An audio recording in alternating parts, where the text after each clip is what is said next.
What's up mga bading? So ito yung araw na kasagsagan ng bagyo Christine. Ayan. Umaga pa lang to, ganyan na siya kalakas. Matubig na talaga dito sa paligid ng tinutuluyan ko.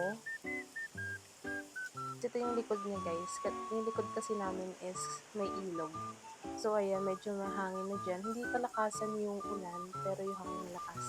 And ayan, nakamonitor kami dun sa ilog kasi talagang tumaas na. And then yung kalsada, meron ng tubig talaga. And then, yung mas lalo pang tumaas guys yung laman ng ilog talaga. Kaya, nagpapanik kami dyan kasi nga, sinabihan din kami ni Bading na bumaba sa kanila kapag napuno na yung ilog. So, ayan na nga, pumapantay na halos yung tubig sa ilog. And then, ayan, sobrang bilis guys yung taas ng tubig. As in, hindi malakas yung ulan. Pero yung talagang, sabi kasi, ano yun, nag-high tide. So, ganun. So, ayan, ninawalisan lang nila kasi yung kalat pumapasok na.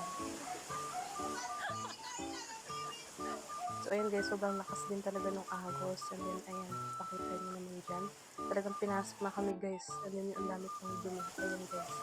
Sobrang bahang-baha guys dito sa loob namin. And then, wala kami kasamang mga matatanda or nakakatanda. So, kami-kami na lang din.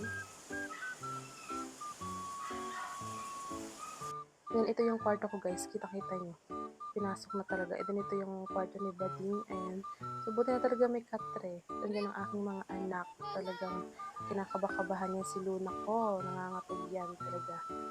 So, ayan, niya ko muna sila para make sure na hindi sila makakababa and kung saan saan pupunta. And then, yung gabi na yung mga 6 or 7 p.m. ata yan. 6 kasi medyo maliwanag pa.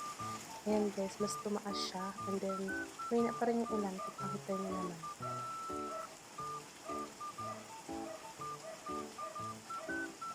Nandito guys, ayan, naglilimas na kami dyan kasi bumaba na yung tubig guys. As in, bumaba na. So, ayan o. Yan na siya kakonti. Kaya naglimas na kami kasi yung kwarto namin, wala siyang tubig. I mean, meron pa, pero kumaga, pawala na. Kaya, akala namin guys, talagang wala na siya, tapos na. So, ayun, naglilimas lang kami dyan.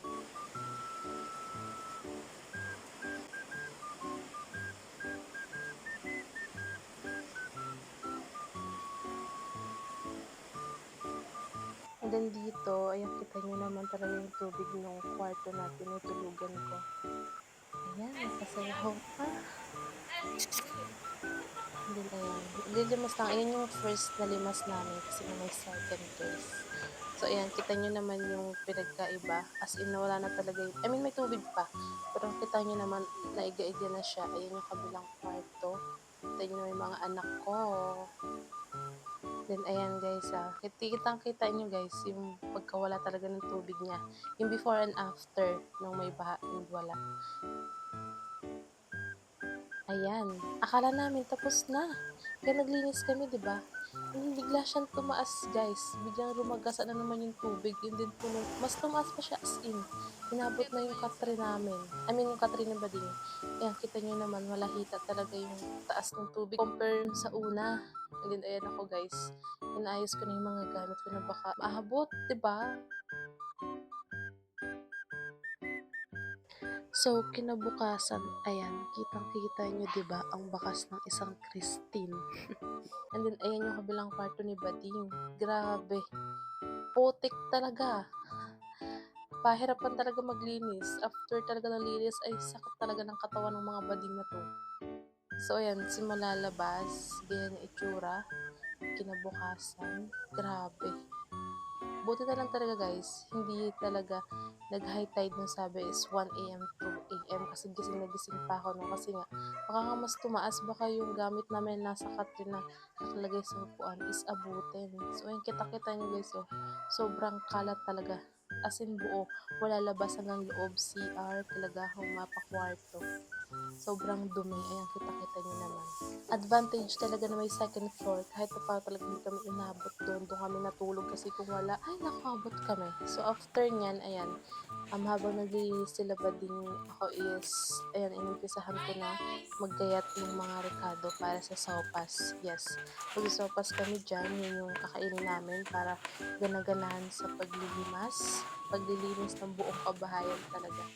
Oo, kabahayan talaga. So ayan, nanggagayat lang ako diyan and then ako na magluluto.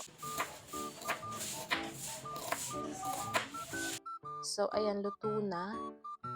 Then, kumain na kami yan after. Tapos, ayan, naglinis na ulit kami. Yung sa kabilang kwarto ni Bading is tinanggalan namin yung mga gamit dyan para malinisan. Meron akong clip na nilinisan ko na yung kwarto ko. I-upload ko siya sa susunod na araw. Ibubukod ko siyang upload. Ganun. So, di ko na siya dito sinama. And then, ayan, nailabas na namin dyan yung mga gamit para makapaglinis kami ng ayos. And then, yung katre na yan, guys, dapat dyan namin siya lilinisan ni Bading. Kaso, parang hirap niya ang hagad. And then, parang kapag natuyo, mabaho kasi yun yung maarawan.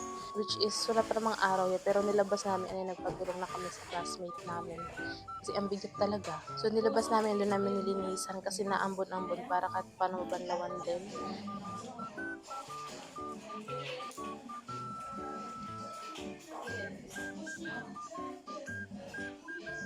Din ayan, wala nang halos mga gamit dyan sa loob. Kaya nakapag-start na kami dyan maglinis talaga ng maayos.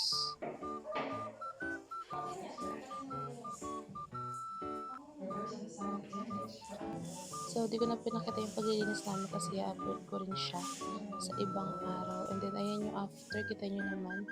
And then, yung dalawa kong classmate, ayan, naglilimas din dito sa labas ng kwarto. Ay, sobrang kalat, di ko na pinakita kasi nga, ang kalat talaga. And then, ito yung kwarto ko, guys. Ayan, kita-kita nyo naman yung before and after talaga. So, after malinisan tong sala and balcon, kitang-kita niyo ang before and after. So, ayun lang mga bading. Bye!